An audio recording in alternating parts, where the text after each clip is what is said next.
Assalamualaikum warahmatullahi wabarakatuh. Alhamdulillahi rabbil alamin.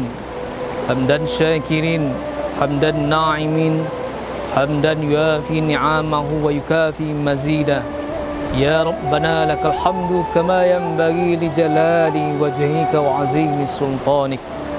Ashhadu an la ilaha illallah wahdahu la syarika lah, wa ashhadu anna Muhammadan abduhu wa rasuluhu la nabiyya ba'dah.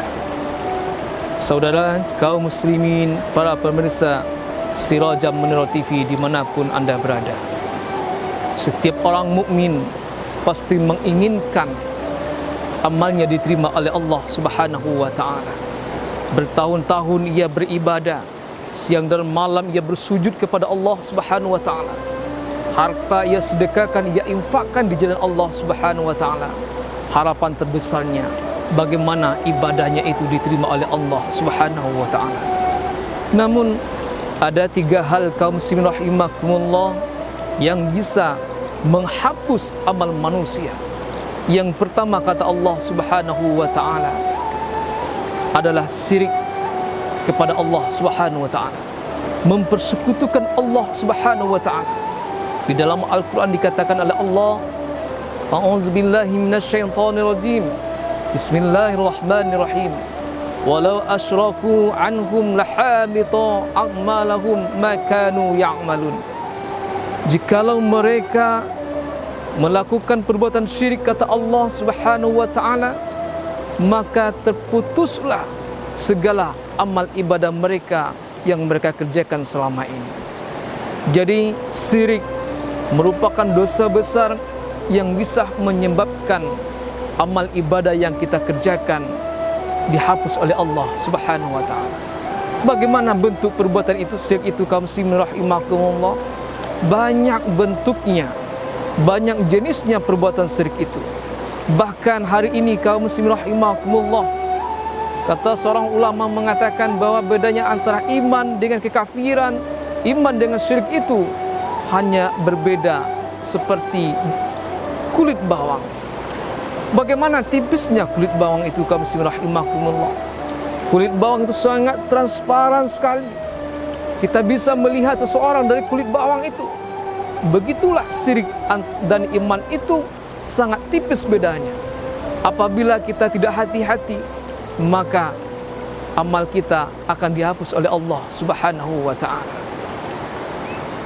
Meletakkan benda-benda di dalam rumah kita, beranggapan benda itu mampu menjaga rumah kita dari pencuri, dari kebakaran, maka seketika itu kita telah berbuat syirik kepada Allah Subhanahu wa ta'ala.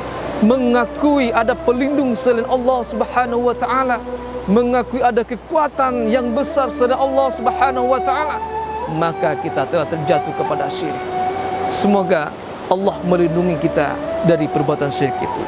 Yang kedua kaum muslimin rahimakumullah, mereka yang membenci Al-Quran. Kata Allah Subhanahu wa ta'ala, yang demikian itu mereka benci terhadap apa yang diturunkan Allah Subhanahu wa ta'ala, ma anzalallah, terhadap apa yang diturunkan Allah Subhanahu wa ta'ala. Apa yang diturunkan Allah? Yang diturunkan Allah Subhanahu wa ta'ala adalah Al-Quran dan sunnah Rasulullah sallallahu alaihi wasallam. Orang-orang yang membenci Al-Quran ini, orang-orang yang membenci Al-Quran ini, kata Allah Subhanahu wa ta'ala, akan terhapus amal ibadah mereka. Na'udzubillah min zalik.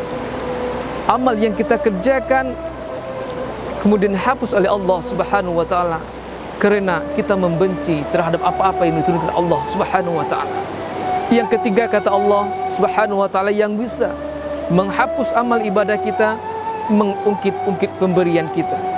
Sedang jemaah Sirajam Munir TV yang dirahmati Allah Subhanahu wa ta'ala, ya ayyuhallazina amanu, wahai orang-orang yang beriman kata Allah Subhanahu wa ta'ala, janganlah kamu mengungkit-ungkit pemberian kamu, sedekatikum bil manni wal azza, sedekahmu dengan menyebut-nyebutnya, dengan menyakiti hati sepenerima sedekah kita itu. Orang-orang yang menyakiti, yang mengungkit kembali. Sedekah, infak yang telah mereka berikan kepada fakir miskin, kepada orang yang berhak memberinya, kemudian mereka ungkit kembali dengan maksud riya. Allah ibaratkan di dalam surat itu bagaikan tanah yang licin, tanah liat di atas batu yang licin. Kemudian datanglah hujan lebat, diguyur oleh hujan tanah liat tadi itu di atas batu yang licin itu. Apa yang terjadi kaum muslimin rahimakumullah? Maka tanah liat yang ada di atas batu licin tadi itu terhapus oleh hujan itu. Maka seperti itulah amal ibadah orang-orang yang telah memberikan harta di jalan Allah Subhanahu wa taala, kemudian mereka ungkit pemberian itu, maka dihapus oleh Allah Subhanahu wa taala. Kiranya itulah yang dapat saya sampaikan pada sore hari ini, pada kesempatan yang berbahagia ini. Ada 3 hal yang membatalkan amal ibadah kita. Yang pertama, syirik kepada Allah Subhanahu wa taala, membenci Al-Quran dan mengungkit-ungkit pemberian kita. Mudah-mudahan ada manfaatnya.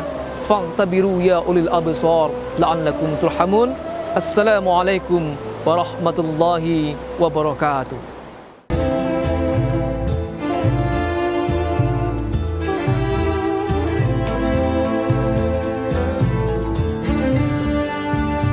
Terima kasih Anda telah menyaksikan Taslim Tausiah 5 menit. Acara ini didukung